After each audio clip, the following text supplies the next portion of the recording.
Hello guys, ചെമ്പനീർ പൂവ് പുത്തൻ promo വിശേഷങ്ങളിലേക്ക് എല്ലാ കൂട്ടുകാർക്കും സ്വാഗതം. അങ്ങനെ നമ്മുടെ പുതിയ പ്രൊമോയില് നമ്മുടെ രേവതി രാവിലെ ആ വീട് മുറ്റത്തിരുന്ന് ഇങ്ങനെ പൂ കെട്ടുവാട്ടോ. അപ്പൊ ഭയങ്കര തളർന്നിരുന്ന് കെട്ടുവാണ്. അപ്പൊ സച്ചി നോക്കുമ്പോൾ നമ്മുടെ രേവതിക്ക് കൊട്ടപ്പനി കേട്ടോ.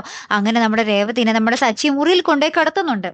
ലാസ്റ്റ് നമ്മുടെ സുധി ഷോപ്പൊക്കെ പൂട്ടി തിരികെ മുറിയിലേക്ക് വരുമ്പോൾ ദാ കട്ടില് നമ്മുടെ രേവതി കിടക്കുന്നു. അങ്ങനെ നമ്മുടെ ചന്ദ്രമതിയെ വിളിച്ചിട്ട് നമ്മുടെ ശ്രുതിയും കൂടെ അതൊരു വലിയ സീനാക്കുന്നുണ്ട്. ഞാൻ പണിയെടുത്ത് തളർന്നു വന്നിരിക്കുകയാണ്, എനിക്കൊന്ന് കിടന്നുറങ്ങണം, ഇവളെ എടുത്ത് ഈ കട്ടിലിൽ നിന്ന് മാറ്റമേ എന്നൊക്കെ പറഞ്ഞ് ഭയങ്കര സീനാണ്. ലാസ്റ്റ് ചന്ദ്രമതി നമ്മുടെ രേവതിനെ കുത്തിപ്പൊക്കി അവിടെ നിന്ന് എണീപ്പിച്ചു വിടുന്നുണ്ട്. അപ്പൊ നമ്മുടെ അച്ഛൻ നമ്മുടെ രവീന്ദ്രൻ വന്നിട്ട് പറയുന്നുണ്ട്, രേവതി മോളെ, ഇന്നൊരു ദിവസത്തേക്ക് നീ ചന്ദ്രമതിയുടെ കൂടെ മുറിയിൽ കിടന്നോ എന്ന് പറയുകയാണ്.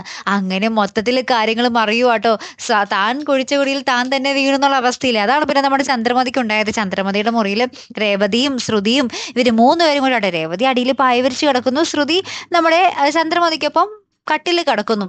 ഇപ്പുറത്താണെങ്കിൽ നമ്മുടെ ശ്രുതിയും സച്ചിയും അച്ഛനും കൂടി ഒരു മുറിയിൽ. അങ്ങനെ ഫുൾ ഫൺ ആട്ടോ പിന്നെ നമുക്ക് കാണുവാൻ സാധിക്കുന്നത്. ഭയങ്കര രസകരമായിട്ടുള്ള നിമിഷങ്ങളാണ്. അപ്പൊ നമ്മുടെ ശ്രുതിക്കാണെങ്കിൽ ഈ മറ്റുള്ളവരുടെയൊക്കെ കൂർക്കം വലിയൊക്കെ കേട്ടിട്ട് അങ്ങനെ ഉറക്കാനും പറ്റുന്നില്ല. ശ്രുതിക്കും അങ്ങനെ തന്നെ. നമ്മുടെ ചന്ദ്രമതി ഭയങ്കര കൂർക്കം വലിയാട്ടോ. അത് കേട്ടിട്ട് നമ്മുടെ ശ്രുതിക്ക് ഉറക്കം വരുന്നില്ല. അപ്പൊ ശ്രുതി പോയി വേറൊരു ഹോളിൽ പോയി കിടക്കുന്നുണ്ട് ഒറ്റയ്ക്ക്. അപ്പൊ നമ്മുടെ ശ്രുതിയും ഇവരുടെയൊക്കെ സൗണ്ട് കേട്ടിട്ട് പറ്റാഞ്ഞിട്ട് ശ്രുതിയും പോയി നമ്മുടെ ശ്രുതിയുടെ അടുത്ത് ഇങ്ങനെ ഹോളിൽ പോയി കിടക്കുന്ന ഒരു നിമിഷങ്ങളാട്ടോ ഏറ്റവും ഒടുവിൽ കാണുവാൻ സാധിക്കുന്നത്. അങ്ങനെ ഭയങ്കര രസകരമായിട്ടുള്ളൊരു നിമിഷങ്ങൾ കേട്ടോ. കാത്തിരുന്ന് തന്നെ കാണാം. അപ്പൊ അടുത്തൊരു വീഡിയോയുമായി വരുന്നത് വരയ്ക്കും ഗുഡ് ബൈ.